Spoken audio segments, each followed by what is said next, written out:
वातावरण निर्माण किया जा रहा है।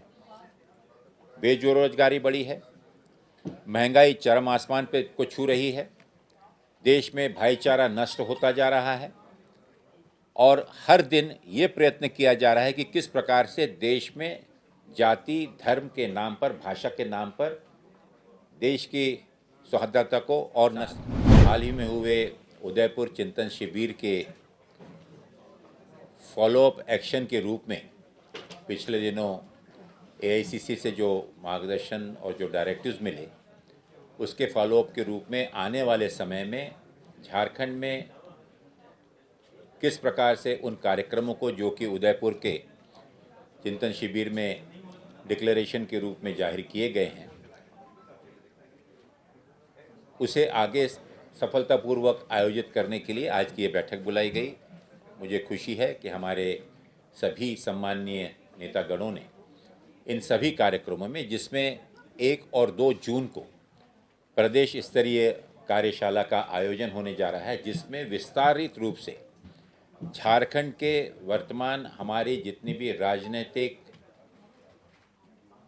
और संगठनात्मक जो विषय हैं, उसके साथ साथ उदयपुर के गाइडलाइंस पर, उसके मार्गदर्शन पर आने वाले समय में संगठन को मजबूत करने के लिए, संगठन के सशक्तिकरण के लिए, मेंबरशिप से लेकर और प्रदेश से लेकर और बूथ तक संगठन को कैसे मजबूत किया जा सकता है और उसके लिए आने वाले दिनों में जो कार्यक्रम दिए हैं उसके अमल करने के लिए ये आयोजन होने जा रहा है। साथ ही 9 अगस्त को प्रदेश में सभी जिला स्तर पर 75 किलोमीटर की पदयात्रा हर जिला कांग्रेस कमेटी के नेतृत्व में, सामूहिक नेतृत्व में ये पदयात्रा निकाली जाएगी, जो कि 75 किलोमीटर की पदयात्रा 3 दिन में, कहीं 4 दिन में निर्धारित समय अनुसार इसको पूर्ण करेगी।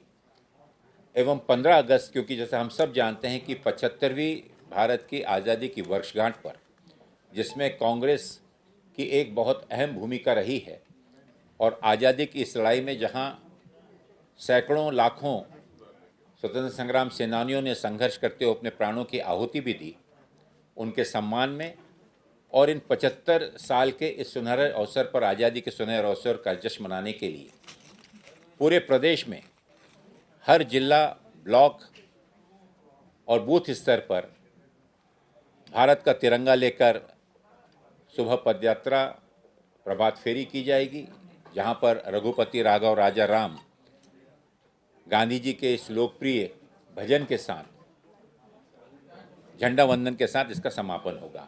एवं प्रदेश स्तर पर एक भव्य कार्यक्रम आज़ादी के 75वें वर्ष का जश्न मनाते हुए इसका आयोजन हर प्रदेश के मुख्यालयों पर होगा और स्वाभाविक है रांची में भी इसका भव्य आयोजन किया जाएगा। साथ ही साथ जो 6 महत्वपूर्ण विषयों पर उदयपुर के जो चर्चा हुई और उसके ही अनुसरण के रूप में प्रदेश में एक पॉलिटिकल अफेयर्स कमेटी का स्थापन होने जा रहा है, जिसके तहत प्रदेश से संबंधित राजनीतिक, संगठनात्मक और अन्य विषयों पर समय समय पर राजनीतिक और उच्च स्तर पर एक मार्गदर्शन देने का काम ये पॉलिटिकल अफेयर्स कमेटी करेगी। और स्वाभाविक है कि आने वाले 2024 की जो सबसे महत्वपूर्ण चुनौती हमारे सामने है, उस चुनौती को सही रूप में उसकी तैयारी हेतु संगठन को चुस्त और मजबूत बनाने का हम कार्य करेंगे। 2 अक्टूबर 2022 को माननीय राहुल गांधी जी के नेतृत्व में देश में भारत जोड़ो यात्रा की शुरुआत होगी, जो पूरे देश का दौरा करते हुए देश के गौर, गरीब, पिछड़े, किसान, युवाओं सबसे संपर्क करते हुए आज देश में जिस प्रकार का वातावरण निर्माण किया जा रहा है, बेरोजगारी बढ़ी है, महंगाई चरम आसमान पे को छू रही है, देश में भाईचारा नष्ट होता जा रहा है और हर दिन ये प्रयत्न किया जा रहा है कि किस प्रकार से देश में जाति धर्म के नाम पर, भाषा के नाम पर देश की सौहार्दता को और नष्ट किया जाए। इन सभी चीज़ों को मद्देनजर रखते हुए कांग्रेस के इस चिंतन शिविर में बहुत गंभीरता से निर्णय लिया है कि देश में 2 अक्टूबर से ये भारत जोड़ो आंदोलन, भारत जोड़ो यात्रा की शुरुआत होगी, जिसका नेतृत्व माननीय राहुल गांधी जी करेंगे, जिसमें जन सामान्य को साथ में जोड़ते हुए कांग्रेस की विचारधारा को मजबूती से उन तक पहुंचाते हुए और फिर एक बार देश के युवाओं का, देश के किसानों का, देश की महिलाओं का, देश के मध्यम वर्ग का, देश के हमारे जो छोटे रोजगार करने वाले भाई हैं, उन सब का विश्वास हासिल करते हुए कि जिस कांग्रेस ने इस देश को हमेशा से जोड़ने के लिए बलिदान दिया, कुर्बानी दी, फिर एक बार ये संदेश लेकर कांग्रेस जनता के सामने जाएगी।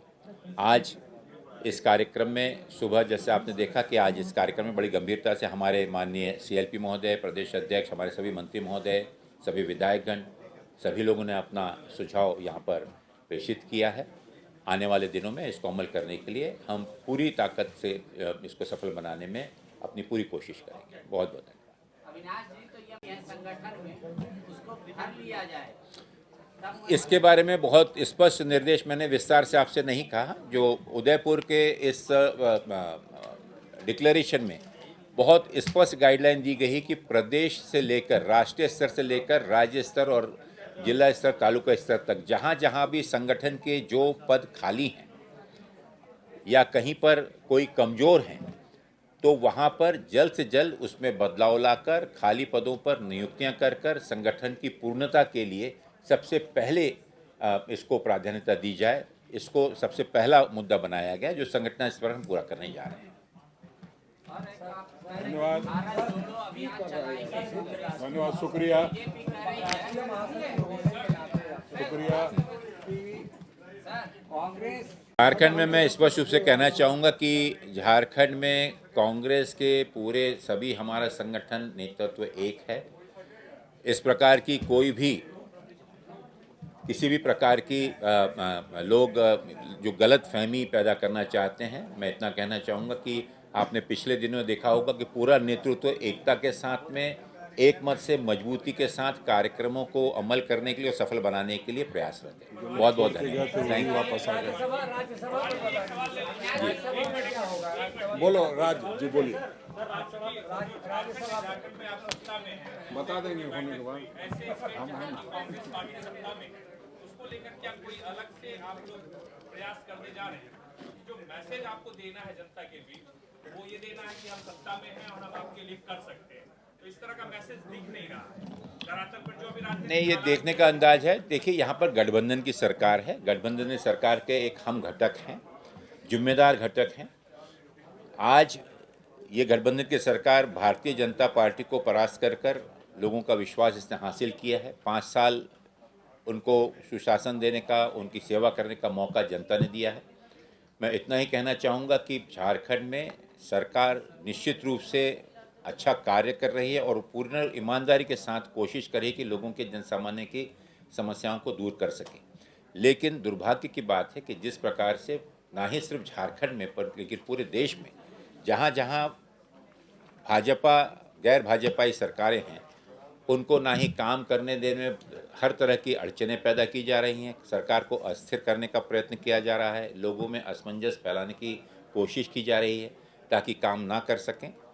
मैं ज़रूर इतना कहना चाहूँगा कि जो भी एक समन्वय के साथ में सरकार यहाँ जो चल रही है और कांग्रेस एक जिम्मेदार समन्वय के रूप में पूर्ण रूप से इसमें अपना सहयोग प्रदान करती आई है और आगे भी करती रही। धन्यवाद, शुक्रिया। राज्यसभा में मैं स्पेशल कहना चाहूँगा आपके इसमें कि राज्यसभा, ये भी जैसे मैंने कल भी कहा था, मैं आज उसको दोहराऊंगा कि हमारी गठबंधन की सरकार है। गठबंधन के चलते हुए हमने ये चुनाव लड़ा। ये बायनियल इलेक्शन होते हैं जो हर 2 साल में होते हैं और इसमें जो भी निर्णय राज्यसभा के चुनाव को लेकर होगा वो सर्वसहमति से तीनों गठ आपस में समन्वय और चर्चा करके जो भी निर्णय लेंगे, बहुमत से एक सीट जो हमारी बनती है उसको हम चुनाव करेंगे। बहुत आप लोग अभी पेट भरना चाहिए। thefollowup.in. Like, share, and subscribe. www.thefollowup.in